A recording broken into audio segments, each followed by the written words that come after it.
দীপা সন্ত্রাসীদের হাতে ধরা পড়ে গেলে শেষ মুহূর্তে বুধিয়া পেনড্রাইভ ও সমস্ত তথ্য প্রমাণ দেখিয়ে সন্ত্রাসী ইরা ও অর্ণবকে পুলিশের হাতে তুলে দিল। হ্যাঁ বন্ধুরা, আমরা এমনটাই দেখতে পাবো অনুরাগের ছোঁয়া ধারাবাহিকের আগামী পর্বগুলোতে। সন্ত্রাসী অর্ণবের শর্ত মেনে নিয়ে বাড়ির কাউকে কিছু না জানিয়ে সেনগুপ্ত বাড়ি ছেড়ে বেরিয়ে যায় দীপা। কিন্তু দীপা এত সহজে হাল ছেড়ে দেয় না। দীপা সন্ত্রাসীদের হাতে নাতে ধরার জন্য প্ল্যান করে। এরপর তবলা বুধিয়াকে দীপার সামনে আনে। দীপা বুধিয়ার কাছে সবকিছু জানতে চায় ইরার ব্যাপারে, আর বুধিয়াও দীপাকে সবটা জানায়। এমনকি বুধিয়া এটাও বলে যে ডক্টর সাহেব ইরা বেহেনজিকে একেবারেই পছন্দ করতেন না।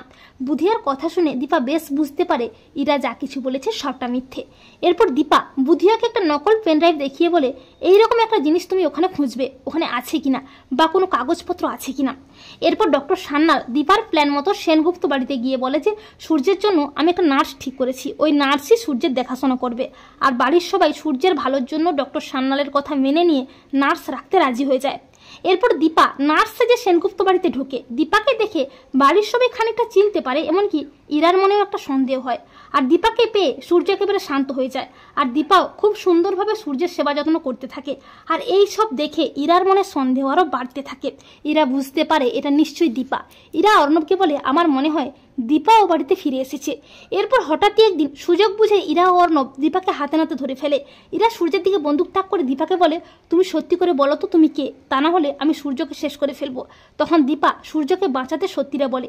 দীপা বলে, আমি দীপা। আর দীপাকে এইভাবে দেখে বাড়ির সবাই তো অবাক হয়ে যায়। অর্ণব বলে, এত বড় ধোঁকাবাজ, আজ তোমাদের সবাইকে শেষ করে ফেলবো। তখন দীপা বলে, তাই ইরা অর্ণব, তোমাদের তো আসল চেহারা বেরিয়ে এলো, এবার তোমরা কি করবে? তোমাদের তো পুলিশের হাতে তুলে দেবই। তখন ইরা আর অর্ণব বলে, তাই নাকি, তা আমাদের বিরুদ্ধে প্রমাণ কোথায়? আর ঠিক তখনই বুধিয়া ও তবলা পুলিশ নিয়ে হাজির হয়। পুলিশ বলে, এই যে প্রমাণ। আর পুলিশ দেখে পুলিশের হাতের পেন ড্রাইভ দেখে ভয় পেয়ে যায় সন্ত্রাসীরা। পুলিশ বলে, এবারে কি হবে সন্ত্রাসীরা, তোমরা তো ধরা পড়ে গেছো, এবারে কোথায় পালাবে? এই বলে পুলিশ বুধিয়ার দেওয়া পেন ড্রাইভ ও তথ্য প্রমাণের উপর ভিত্তি করে সন্ত্রাসীদের অ্যারেস্ট করে। তো বন্ধুরা, তোমরা এটাই চাও তো যে শেষ মুহূর্তে বুধিয়াই যেন সমস্ত প্রমাণ পুলিশের হাতে তুলে দিয়ে সন্ত্রাসী ইরা ও অর্ণবকে পুলিশের হাতে তুলে দেয়? কমেন্ট করে জানাতে ভুলো না কিন্তু তোমাদের মতামতটি।